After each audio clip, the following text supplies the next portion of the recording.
Ara, mga brother at sister, dulhog na ta. Halina ta sa DPWH. Yan, hello mga brother and sister, good morning, aga pa. Ang time naton is 8:30 pa lang. Yan, ari na ta di, dugay-dugay, ahoy na ta. Sunod sini nga banwa, ahoy na eh. Yan, mga brother and sister, wake up na kayo dyan.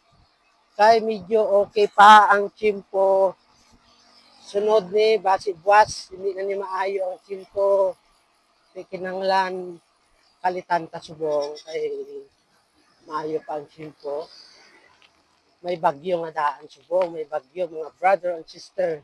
So mag-ingat ang mga ara sa higad baybay, sa mga suba.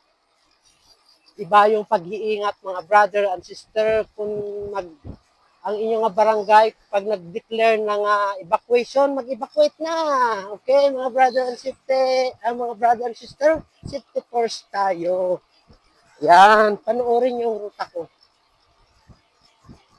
Isa ini sa mga exciting part nga gina-bike na namon. Actually, ano ni siya, main road highway.